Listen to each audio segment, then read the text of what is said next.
The lock on my shop door was busted again. Third time this month.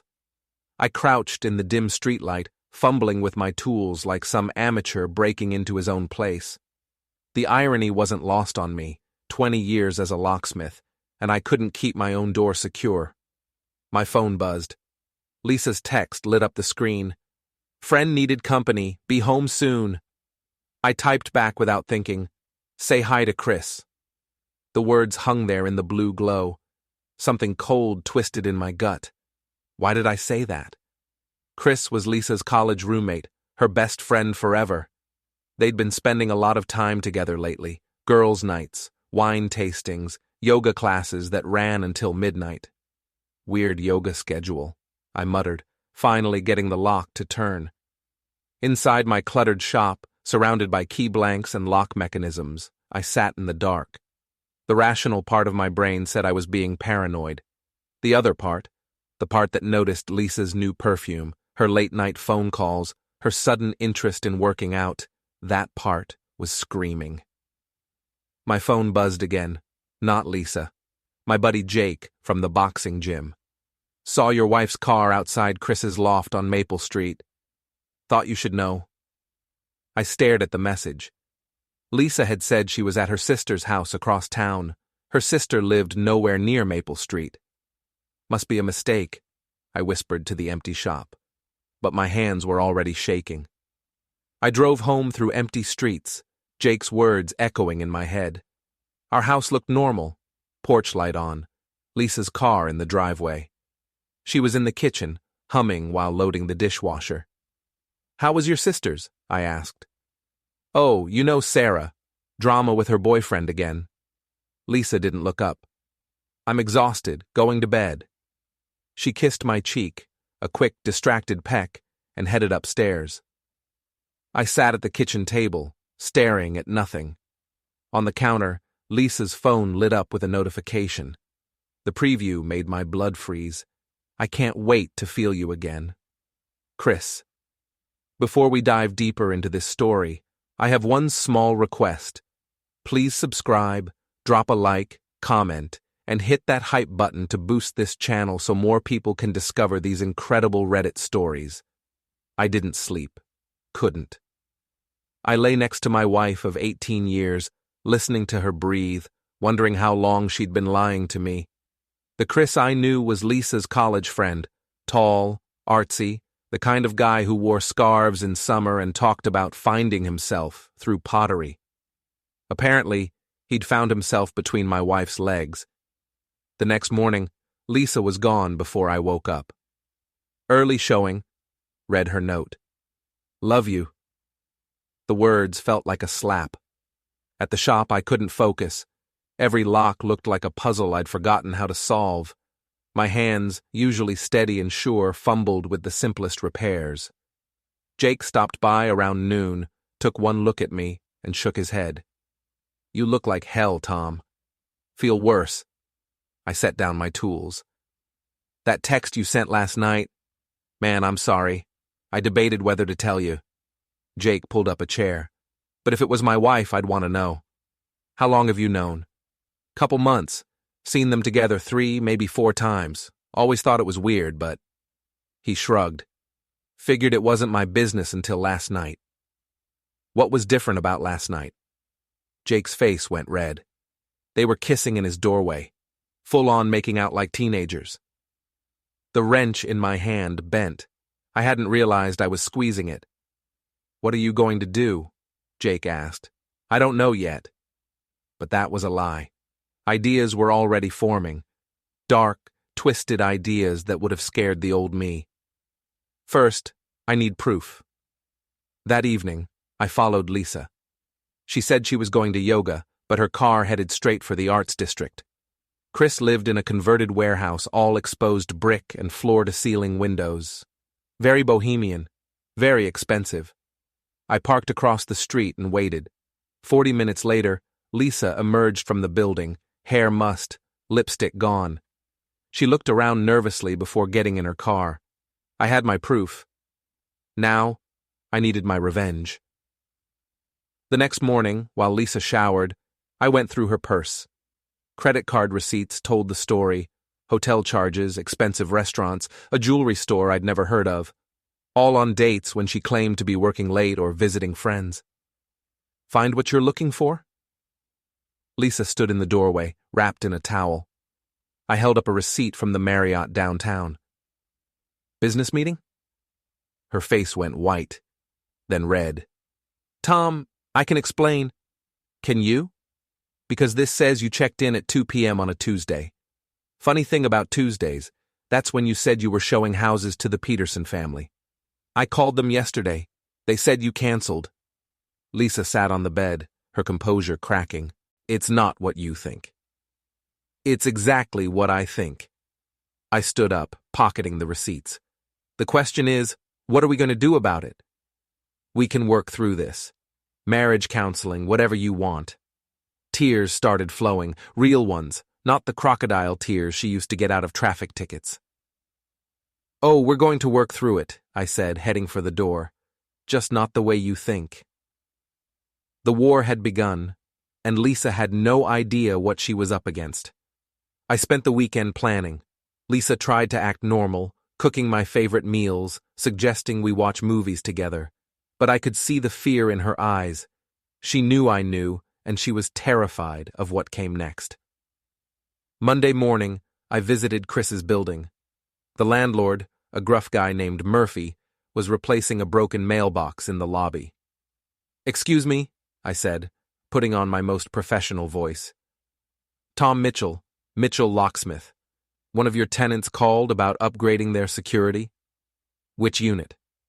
Chris Hartwell, 3B. Said he'd been having some break-in concerns. Murphy grunted. Yeah, that makes sense. Artsy type, probably has expensive equipment. You need to get in now? If possible. He said he'd leave the spare key with you? 10 minutes later, I had a copy of Chris's apartment key. Sometimes being a locksmith had its advantages. That evening, I waited until Lisa left for another yoga class, then drove to Chris's building. The apartment was everything I'd expected. Pretentious art on the walls, expensive furniture, a wine collection that probably cost more than my truck. I didn't trash the place. That would be too obvious, too crude. Instead, I planted seeds of paranoia. I moved small things, a coffee mug from the kitchen to the bedroom nightstand, a book from the shelf to the bathroom counter, subtle changes that would make Chris question his own memory. In his bedroom, I found what I was looking for, Lisa's earrings on the nightstand, the diamond studs I'd bought her for our 15th anniversary. I left them there, but took a photo. The real prize was Chris's laptop, left open on his desk. His email was still logged in. I scrolled through months of messages between him and Lisa, explicit photos, detailed plans for their secret meetings, even discussions about leaving their respective partners. But the message that made my blood boil was from 3 months ago. Tom's working late again. Sometimes I think he wouldn't notice if I disappeared entirely. Let's test that theory, I muttered, forwarding the entire email chain to myself. Over the next week, I escalated my psychological warfare. I had Chris's building maintenance key made and used it to access the parking garage. Every few days, I'd move his BMW to a different spot. Once, I left a note on his windshield. Saw you with someone's wife. Be careful. I also started spreading carefully crafted rumors. At Murphy's Tavern, where half the neighborhood drank, I mentioned seeing Lisa's car in the Arts District late at night. Probably just showing a property, said Bill, the bartender. Yeah, probably, I agreed. Although I heard Chris Hartwell's been bragging about some married woman he's been seeing. The seed was planted. In a town this size, gossip traveled faster than wildfire. Meanwhile, at home, Lisa was becoming increasingly paranoid. She checked her phone constantly, jumped when I entered rooms unexpectedly, and started working even later, probably coordinating with Chris about my suspicious behavior. You've been acting strange, she said one evening over dinner. Strange how? Quiet, distant. Are you okay? I smiled, the same smile I'd given her for 18 years. Just tired, honey. Work's been stressful. But inside, I was calculating my next move. The financial records I'd found showed Lisa had been dipping into our joint savings account to fund her affair. Hotel rooms, expensive dinners, gifts for Chris, all paid for with money I'd earned fixing locks and installing security systems. That's when I discovered the real betrayal. Lisa had taken out a second mortgage on our house, forging my signature, to give Chris money for his art career. $25,000 of my equity, gone. The old Tom would have confronted her, demanded explanations, maybe even forgiven her eventually. But the old Tom was dead. In his place stood someone harder, colder, and infinitely more dangerous. Someone who knew exactly how to destroy 2 lives without breaking a single law. The endgame was about to begin. I chose the annual Founders' Day festival for my grand finale. The whole town would be there.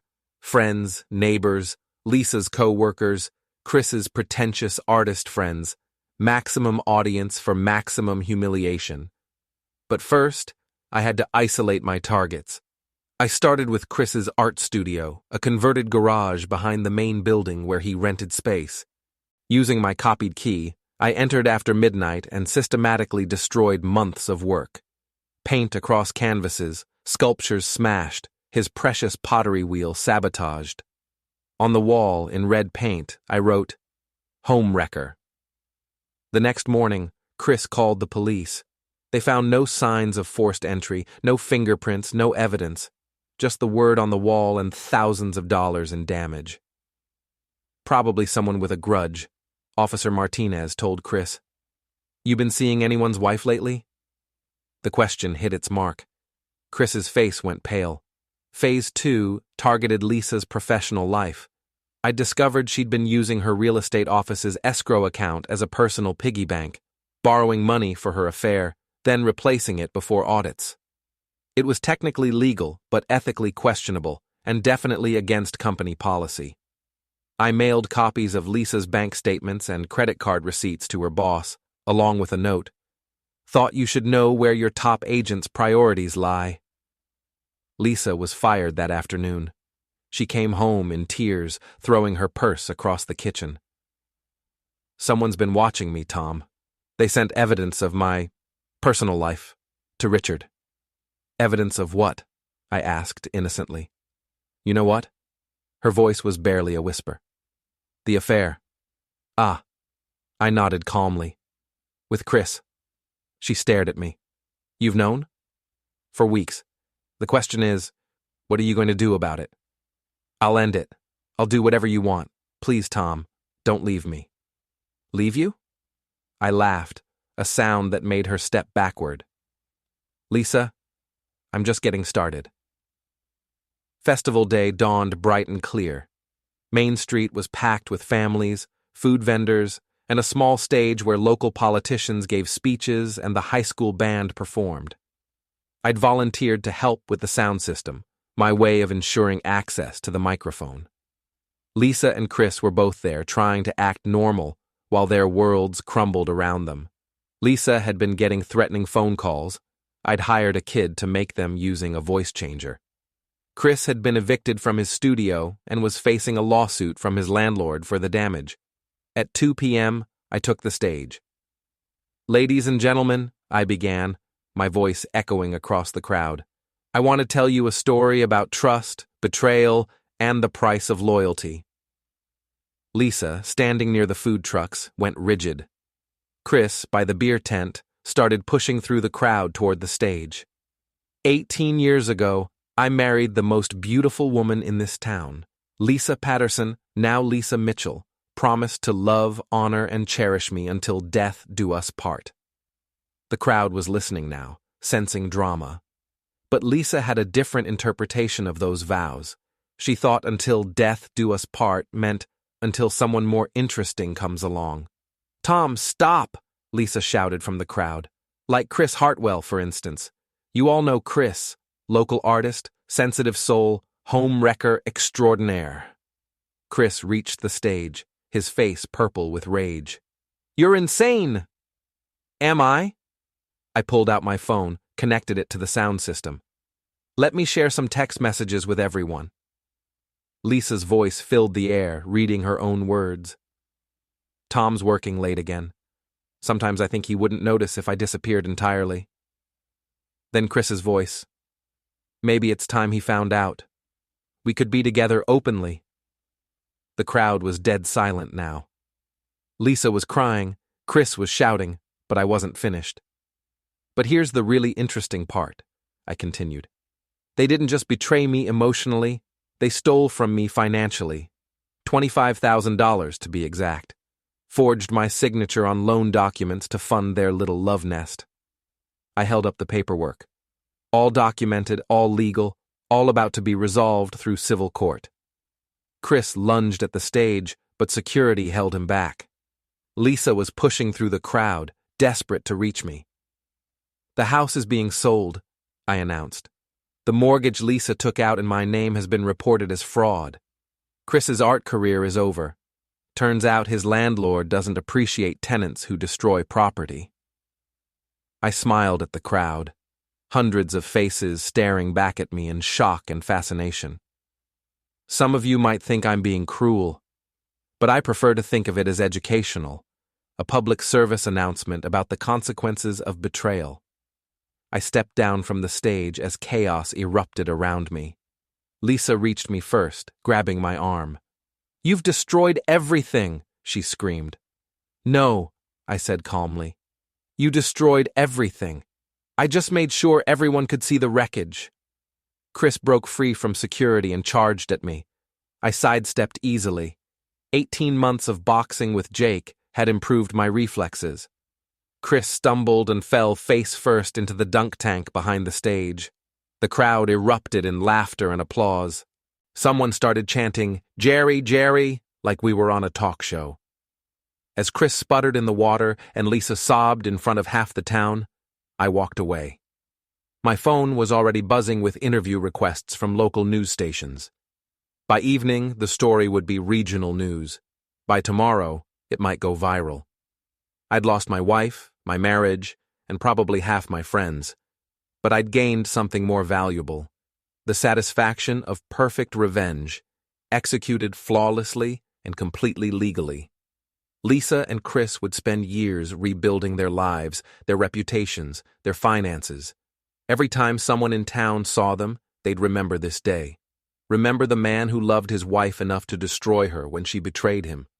Some might call me a monster, but monsters, I'd learned, sometimes get the last laugh.